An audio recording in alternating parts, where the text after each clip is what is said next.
to EMS at Sea Level. I am joined by podcaster and author and all-round industry raconteur, Mike Konrad. Mike, good to see you. How are you, my friend? I'm well. It's always nice to be with you.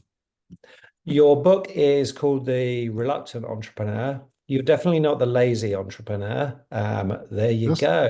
this Da, book? da, da. Oh, The shameless book. product placement here. Shameless product Shameless placement. product placement. I was going to say I'll mention it in the show notes. I will still do that, and I'll put a link in there so people can find it. But what was your motivation for writing the book? I know it wasn't fame and fortune because you already have both of those.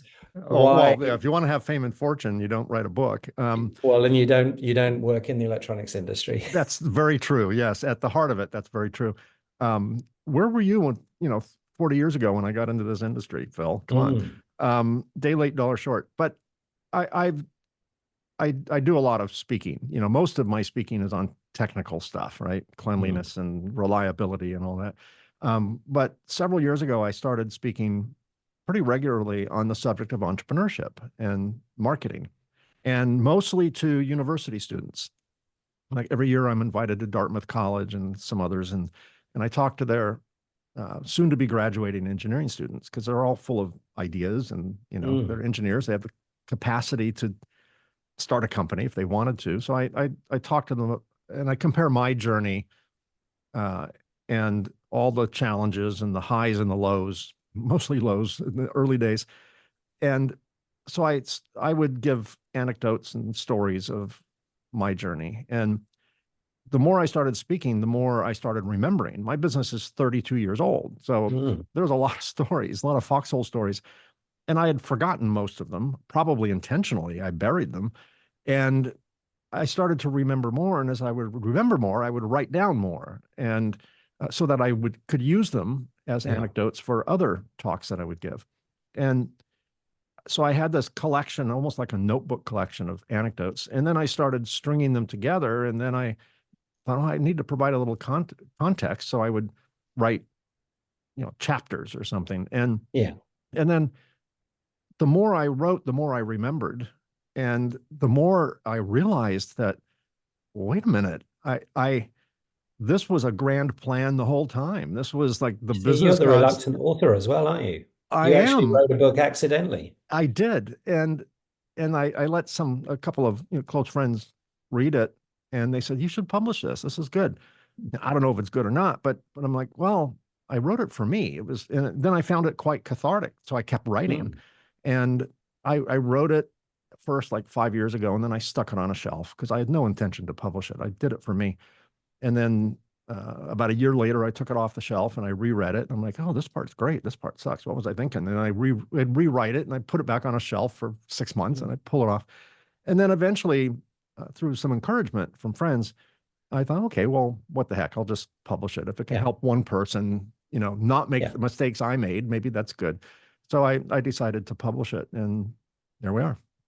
Yeah, no, it's fascinating. When you talk about not making the mistakes you made, actually, some of the mistakes you made are actually what forged you into the person you are. So I remember my father telling me it's how you respond to those mistakes you made that is what really makes you an entrepreneur rather than the stuff that goes smoothly. Not many entrepreneurs have that super smooth journey, and you learn a lot from the ups and downs. What I'm curious about though is when you are lecturing to um, what we hope are future entrepreneurs and future captains of industry, do Mhm. you see things similarly, or are there big changes? Is entrepreneurship very different to what it was in your day? I think the VC market has changed completely to compared to back in the days. Most of us in the industry, as long as you and I have shoestringed their business using their own money, maybe friends and family as well. So things are a bit different now. Yeah, that's an insightful question. I am, yes, I've seen major change. When I started my business, I call, I named my book The Reluctant Entrepreneur, and I named it because my goal was never to start a business. I had not a single entrepreneurial bone in my body, at least I thought. My goal was I had a passion for a product that I had designed. And I tried so hard to get my current employer to buy into the concept of it, and they weren't interested. And so I made a deal, kind of made a deal with the devil. I said, look, I'll design it. I'm clever. I'm a pretty good designer. I'm not a good builder, but I'm a pretty good designer. I'll design the product. I had this passion for it. And then, on my time, my risk, my money. And if you like it, I'll build it for you and you can put your name on it. And they said, okay, Mm. no risk. So I did. And the product turned out to be a success. And I had this false sense of bravado. I'm the cool guy now, I saved Mm. the company. At least my ego told me that.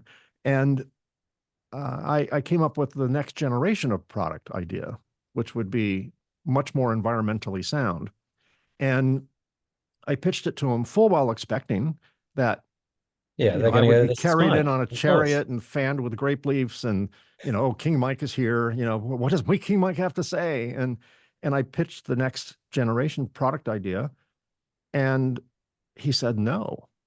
And I'm like, what? I'm Yeah. Mike. I'm the guy who did this. And Yeah. and he said no. And another person in that meeting pitched an alternate idea, completely different than mine. And I thought it was a stupid idea, but I was arrogant and I was, I had blinders on. And Mm. I told he said, I'm going to go with that other idea. And I told my boss, I said, that's a mistake. And then he said one word to me, one single word, 4 letters long, started with F, not that word. And he said, fine, fine. I'm like, Mm. okay, fine, whatever. So dismissive. Yeah. And it took all the wind out of my sails. And in that very Mm. nanosecond, I started my business in my head and Yeah. worked every minute I could, every second I could on my time developing the machine he said no to. The new solution. Yeah, no, Right. it's really, I think what's fascinating there is you talk about ego and you talk about arrogance. To my mind, both the superpowers of most entrepreneurs 100%. and the Achilles heel of most entrepreneurs. It is my propeller and my anchor, my ego, Mm. my Yeah. bravado, my arrogance, my naivety, my poor assessment of risk are the only reasons I got into business. I didn't know it Yeah. was going to be so hard. Um, Yeah. so compare that today. Um, when I Part of what I do when I speak at Dartmouth, later in their year, they have a kind of a fast pitch competition. It's part of a special innovations program for engineers, and they are required to create either a fictitious company or a real company. Many of them are real, surprisingly, and and pitch it. It's like Shark Tank, right? Mm. Only we're not spending our own money. And our goal as judges is to judge them, you know, Yeah. harshly if needed, and give them advice. Because if they're going to fail in front of us, right? Don't fail Yeah, in front of absolutely. real investors. And much to my disappointment, Phil, almost all of them, probably 80%, is all about the exit strategy. It's all Wow. about seed rounds from VCs, How do we get from angel C to investors, and it's Series all A? about And fundraising. It's all about A rounds, B rounds, C rounds. It's about the IPO, and it's about cashing out. Almost none of it is centric, product centric, or service yeah, centric. It's all yeah. about making Or money. solution. Yeah. And what I've discovered after 32 years is if your goal to start a business is to make money, An get a exit. better job. There's Yeah. better ways to make money. Yeah. That's less risky. Making money is the result of good decisions. Growth is the Yeah. result of good decisions. All of it is the Yeah. result of good decisions. It's Yeah. not Good any one of ideas, the good ingredients in products. the cake. It's Yeah. all of it. And Yeah. these young people are really into the, capital raising and exit strategy. And, Mm. they want to become the next tech billionaire. God That's love them. curious. So do I, Yeah. right? And some of them, like the lottery, people have hope on the lottery because someone wins it every year or every month or Mm. whatever, however often. But it's not real. People in Vegas Yeah. hit lotteries, and it's not for everybody. It's for No. just enough to give people hope. So that's Yeah. a little disappointing, but I realize that's just a sign of the times. That's not everyone concentrates on the product. they're more interested in building something that's successful. What I find, Yeah, it's really interesting. And you started your business because you were passionate about the product, and the right, and the business came after. But just a quick anecdote from my own experience when I was working for one of the world's larger EMS companies, helping them with their communications. We did exactly that with at a sales conference. We did a Shark Tank, so we divided people into groups as a Shark Tank, and we actually had a two-part exercise. They had to pitch a new product. Once we've selected that new product, all the other teams were sent away, and then they were told to go and pitch to that product owner the services of this EMS company. And very disappointing for me because I was trying to teach them a better way of communicating. But the first thing they did was spent like 10 minutes showing people the map of the world with all the colored dots on as to where the facilities were, talking about all the functionality. And I'm like, you're talking to someone that's just delivered their first baby, and you have not had the good grace to go in and spend 5 minutes telling them how beautiful their baby is. yeah, Do that, and you will be across that first hurdle. But no, it was all about, we're in 13 countries, we're 100,000 people, yada, yada, yada. right, And it's really interesting to watch that because actually what they're trying to achieve isn't dissimilar. It's just that thought process. They're not putting themselves, as you probably were with the product, kind of in the customer's shoes. You were thinking about application, you were thinking about a product that was needed, and you were passionate about the engineering behind that, rather than just, how do I make a sale and that, or right, how do I create an exit? right. I think I call what you're talking about. I'm guilty, by the way, of creating phrases for things that have already been created. I coined phrases like conscious marketing, and it turned out that's already out there. But Yeah. I did think of it, but so has so many other people. But the idea of not talking about your product to sell your product, which is Mm. completely counterintuitive.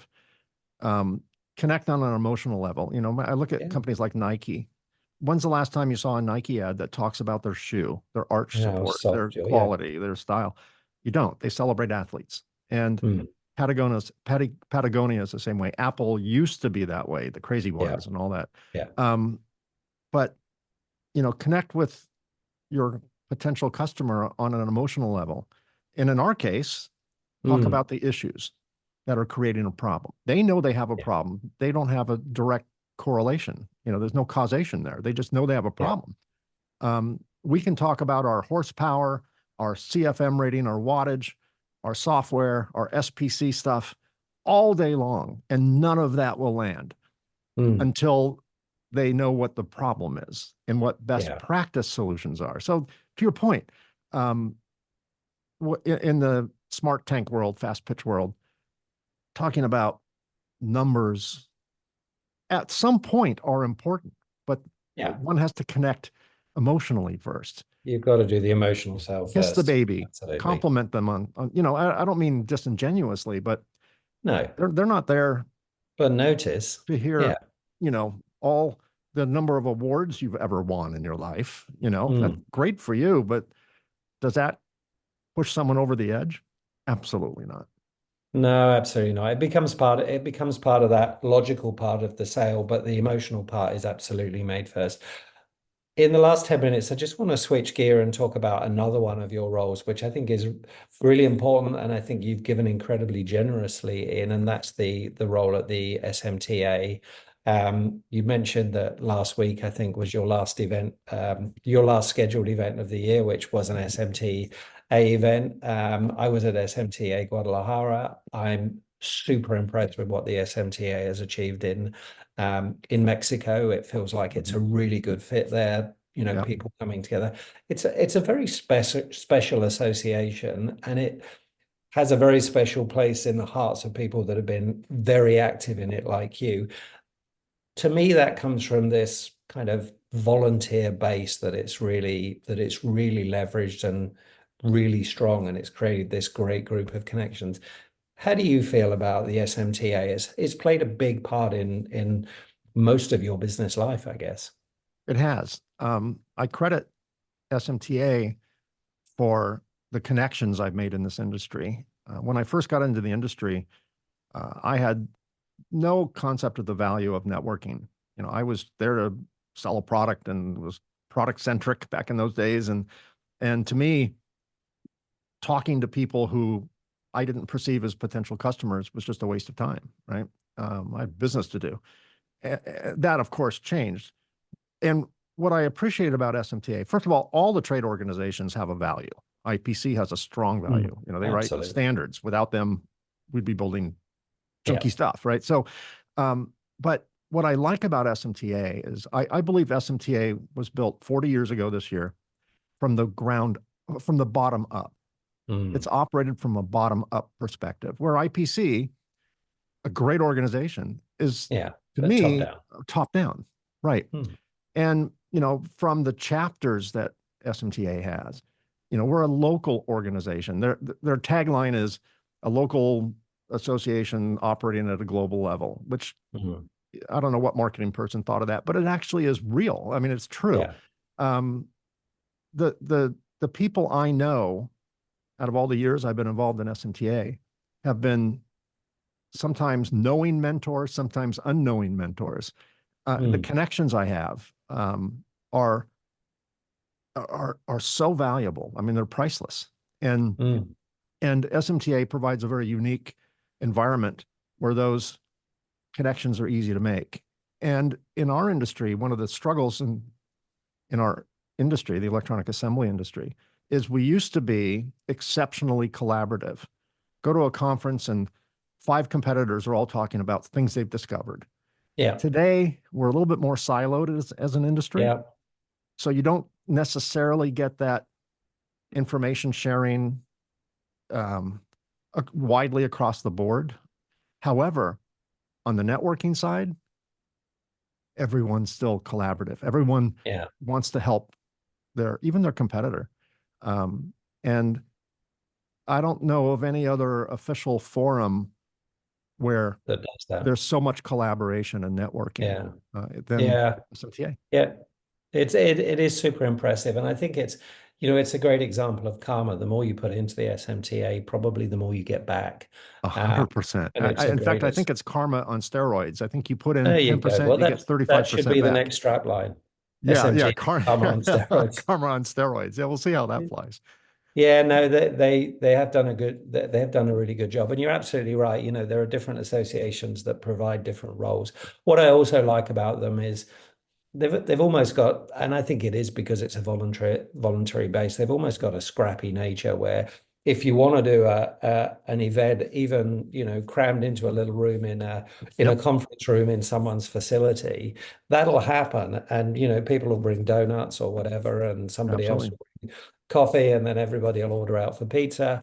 And you can make that connection. And as a newcomer to the industry, getting to your first SMTA event and meeting a dozen people that are going to potentially be, as you say, mentors or advisors or long-term friends is just hugely valuable. It's it's important. I agree. And it's so easy to not appreciate the value of that, particularly if you're new in your career.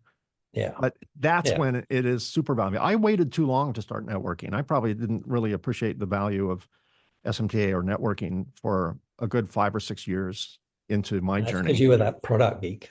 I was that product geek. I looked at the world through a very singular lens. And if it was out of focus, I didn't pay attention to it. But it's all the stuff in the periphery that really makes a difference. Obviously, your product is important, obviously. But not at the expense of me talking to people who will never buy my machine. But it's still valuable. It's very counterintuitive, but it is very effective.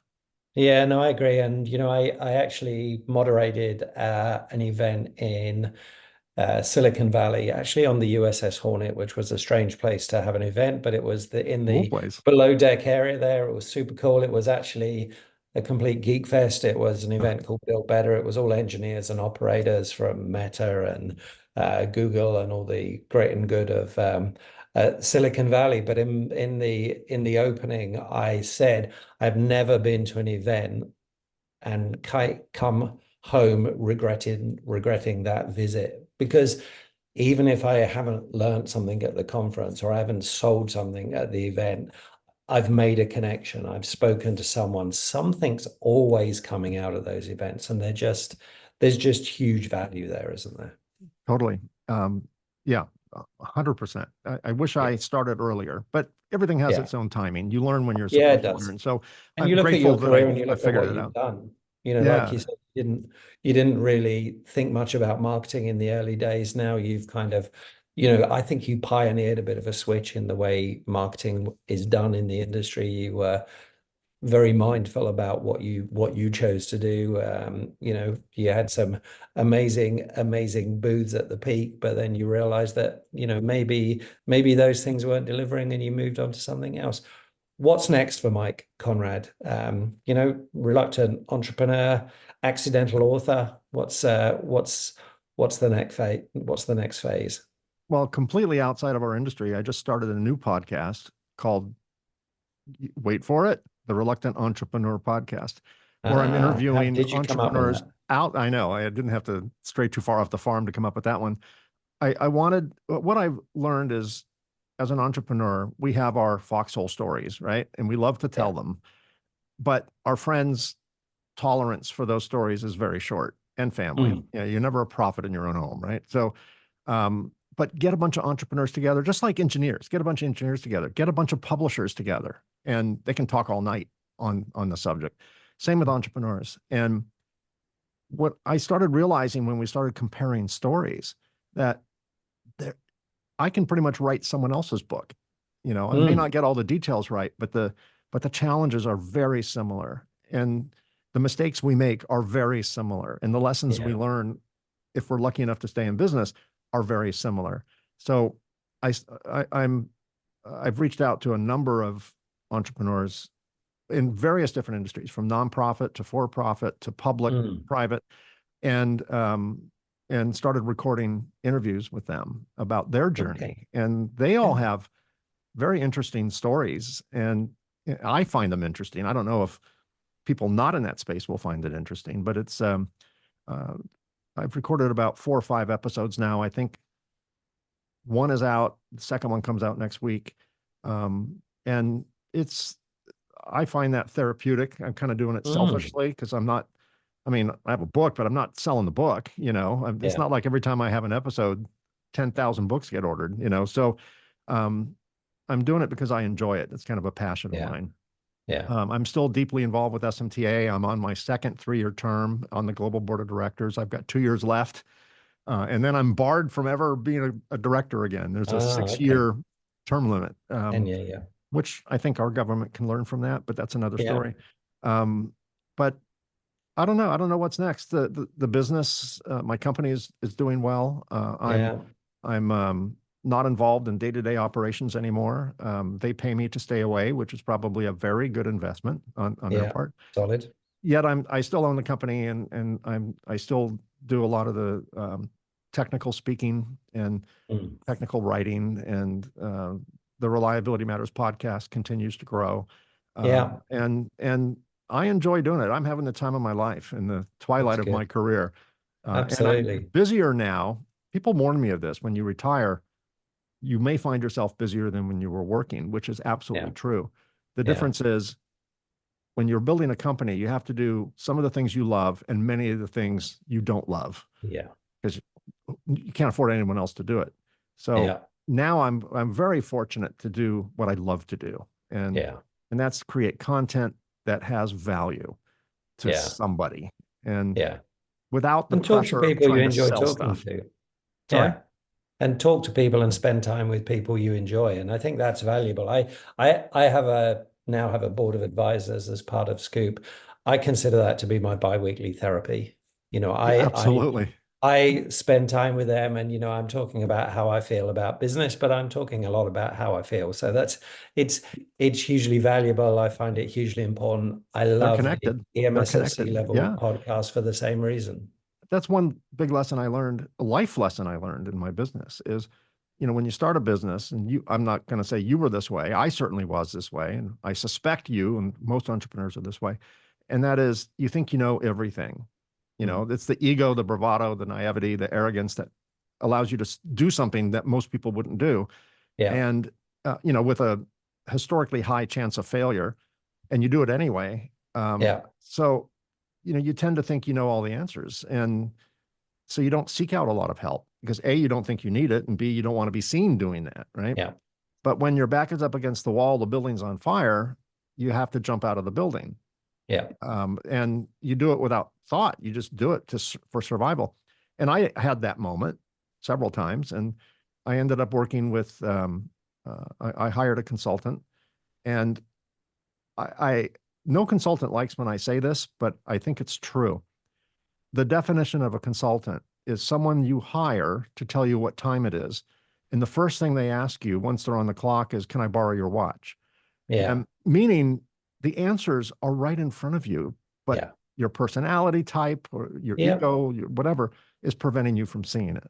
So yeah, to me, talking to other entrepreneurs, talking to other engineers within our space is as much a learning experience and therapy experience for me as it is hopefully for my audience, at least the learning experience. Yeah. I don't think my audience is getting a lot of therapy, not the engineering audience, but maybe the entrepreneurial audience is. But Well, certainly the people you have on there will be, and people will be looking at it and seeing if it's if it's a parallel experience. I think with entrepreneurs, the story is always the same but different. exactly. So we see a great deal of that. Mike, keep doing what you're doing. Keep staying busy. I'll see you at the next SMTA event that we're both at, or at an Apex or something else. I'll be at Apex. I'll see you in Anaheim in March. Yeah, absolutely. In Disneyland. Look And forward to Disneyland. that, and we will chat again soon. Thanks so much. Always good to talk to you. Thank you, Phil.